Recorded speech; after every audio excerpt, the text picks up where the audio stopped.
Boker Tov. I hope all of you are doing well and having a lovely summer. It's been so nice to see many of you this past week on Shabbat, throughout the week at Minyan. I'll look forward to seeing many more of you in the weeks to come as we are not too close but not too far away from the high holidays. It'll be wonderful to see everyone. Just returned from a few weeks at Jewish summer camp, which you know I want to do and always love to do. And we find ourselves now in the parasha called Akev in Deuteronomy. And in Deuteronomy, Moses is reminding the children of Israel everything that's happened to them and also letting them know what is going to potentially happen to them in the future, particularly when they enter into the land. The land, he says, is going to be good. It's going to be filled with streams and springs and fountains and have wheat and barley and vines and figs and pomegranates, a land filled with olive trees and honey, where you may eat as much food as you want. But he reminds them, when you have eaten your fill, then, when you are full, you should remember to give thanks, to bless Adonai for all that you have. And indeed, here is a verse that is very well known from Birkat Hamazon, from the grace after meals, something that happens at Jewish summer camps across the country, across denominations, where kids sing and bang and yell and mostly say the Hebrew words, sometimes throw in phrases of their own. And this is a phrase from that Birkat Hamazon. Kakatu ve'achalta v'savata uverachta et Adonai Elohecha. You should eat, you should be full, and then you should remember to give thanks. It's harder sometimes to remember to give thanks after we already have what it is that we want.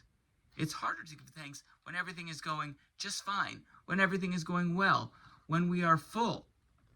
But that is the spiritual challenge that we are being given.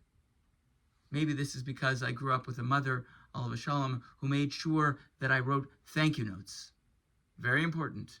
After the birthday party, after whatever it was, nothing could happen until those thank you notes were written. We need to remember to give thanks after we've received something, to give thanks to God, to give thanks to others.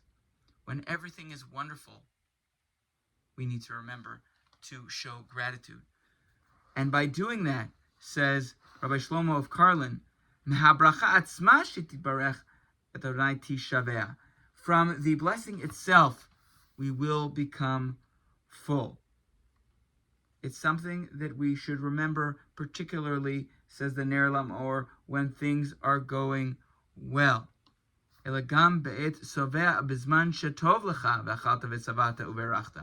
Not just when things aren't going well and we say, I hope things are going to go well, I'm going to do better, I'm going to be more thankful. No, when everything is going well, can we train ourselves to stop and be grateful?